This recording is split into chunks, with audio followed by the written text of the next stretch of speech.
ഖുർആനിൽ പ്രത്യേകമായി പറഞ്ഞ 10 ദിവസങ്ങൾ അടങ്ങുന്ന പരിശുദ്ധമായ 5 മാസമാണ്. ഓരോരോ ദിവസത്തിനും ഓരോരോ രാത്രിക്കും ഓരോരോ പ്രതിഫലങ്ങൾ ഹബീബായ നബി സല്ലല്ലാഹു അലൈഹി വസല്ലം തങ്ങൾ പറഞ്ഞിട്ടുണ്ട്. അതൊക്കെ പറയാനുള്ള ഒരു അവസരമല്ല. ഇൻഷാ അല്ലാഹ് അതൊക്കെ കണക്കിലെടുത്ത് ഇനി അടുത്ത 5 മാസത്തിന് എനിക്ക് ഇങ്ങനെയുള്ള ഒരു സന്തോഷത്തോടെ ജീവിക്കാനോ, ഇങ്ങനെ കൂടാനോ, സംസാരിക്കാനോ, ഇങ്ങനെ ഒരു ഭൂമിയുടെ മേൽ ജീവിക്കാനുള്ള ഒരു അവസരം കിട്ടുമെന്ന് നമുക്കാർക്കും ധൈര്യമില്ല.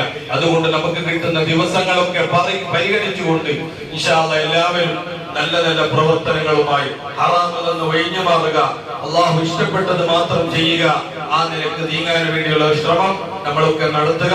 ഇൻഷാ അല്ലാഹ് ഹജ്ജ് 8, 9 നോമ്പ് പിടിക്കൽ പ്രധാനമായി അറഫ ദിവസത്തെ നോമ്പ് പിടിക്കൽ സുന്നത്തുണ്ട്.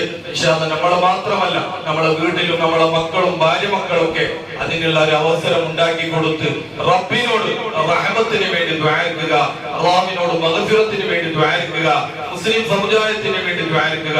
അങ്ങനെയുള്ള ഒരു അവസരം എല്ലാവരും കണ്ടെത്തുക.